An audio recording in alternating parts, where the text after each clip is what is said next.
행복하게 오래오래 잘 살았으면 좋았을 텐데, 아이고, 너무 죄송하게도 약간 결혼 후에 남편분이 조금 변하셨다면서요. 180도 변했죠. 180도. 어떻게 변했어요? 자기가 정말 가진 게 많지 않은 사람이지만 사실은 뭐 저희 가족들에 대해서도 애틋하게 신경을 많이 써주고 뭐 동생들 공부하는 것부터 다 아우러졌던 사람인데 결혼하고 나서 딱 채 한 달이 안 됐던 것 같아요. 그러니까 한 달 만에 다 행복한 시간은 다 깨지고 없어져 버렸고 이제 폭력적으로 변하고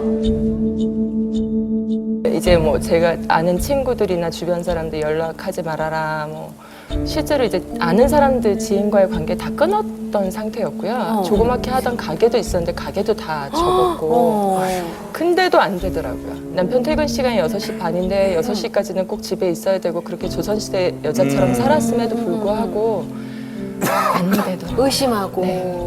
폭력과. 네. 아니, 근데 나중에 헛것 보면서 막 헛소리도 하고 막 그랬다면서요. 네, 어느 날은 이제 집에 같이 있는데 쉬는 날이었는데 갑자기 이제 좀 어두워질 때쯤이었는데 그 안방 커튼 뒤에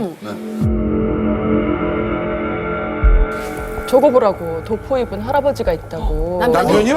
남편이. 네, 남편이. 그래서 커튼 뒤를 봤는데 저한테 그 형상이 보이는 거 이 사람 같이 보고 있더라고요. 웬일이야. 그래서 어머나. 그러니까 박미 씨도 보고 네, 보이고 네, 그 남편도 형상이 보이고 그 남편이 얘기하고 보니까 제가 보고 있는 거를 이 사람이 같이 보고 어머, 있는 거예요. 웬일이야. 절하라고 누군지 모르냐고. 박미 씨한테요? 네, 너 몰라? 누군지 몰라? 저 할아버지 누군지 몰라? 빨리 절해. 하면서 거기다 대고 허공해가지고 절을 하는 거지. 일반 사람 볼 땐 허공이고. 거 아니에요? 그렇지. 이야. 그때 당시에는 그랬던 그럼 거예요. 뭐 이게 사실 굉장히 천사 같았던 분이었잖아요. 네, 네. 그 남편이 막 이렇게 결혼하고 막 그런 거 보고 막 변하고 그때 심경이 어떠셨어요? 내가 가야 하는 길을 안 가기 때문에 저 사람이 이렇게 겪는 게 아닌가. 아, 그런 생각도 좀 들긴 드셨어요. 네, 죄책감이 들었죠.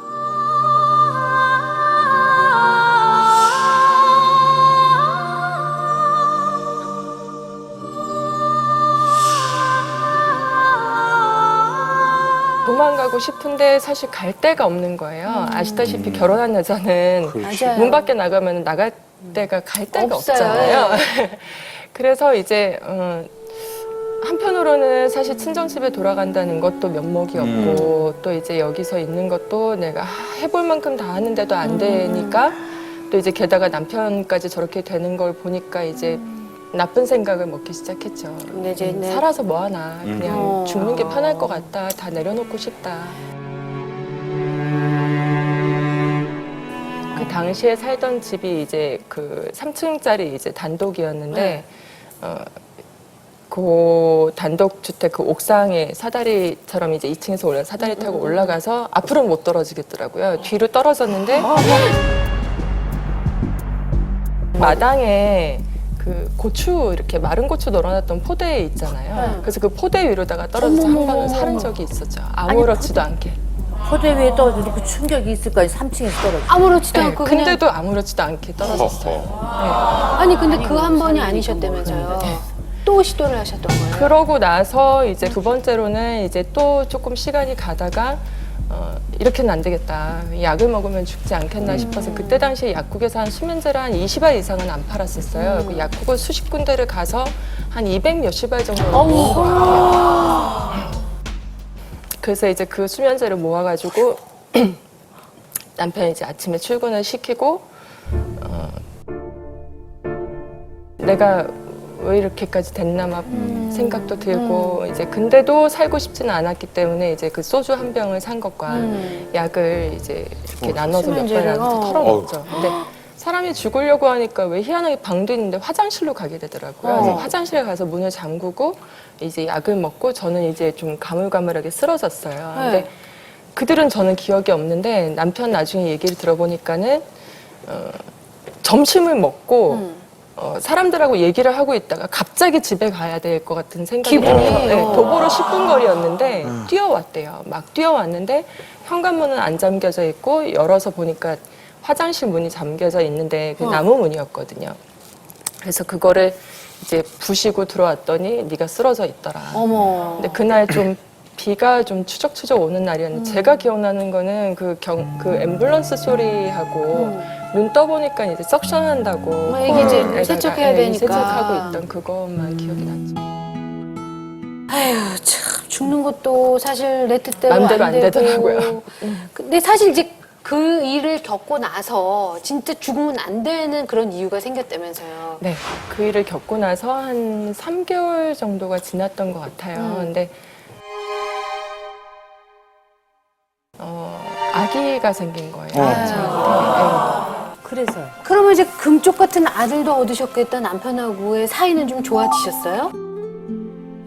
이제 하여튼 좀 안 좋았었어요. 사실은 이제 임신 중에도 그 사람이 저한테 했던 행동은 이제 뭐 자기 의지대로 했던 것 같지는 않은데 여튼 좋지는 않았어요. 근데 뭐 사실 뭐 아들도 생기고 행복하게 가정을 꾸리고 잘 살 줄 알았는데 남편과의 그럼 이별을 지금 준비를 하셨겠네요.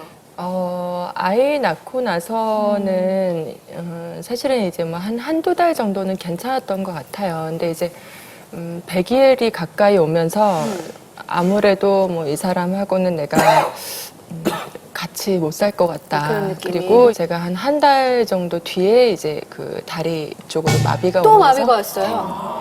그때가 제가 30살이었거든요. 그때 그 네. 무속인이 그랬다면서요. 네, 30, 전으로. 예, 전으로. 그리고 이제 우리 아기를 볼 때도 돌잔치를 못 할 것 같은 거예요. 같이. 아기를 볼 때 얘가 돌사진이 안 남을 것 같은 생각이 드는 거예요. 그래서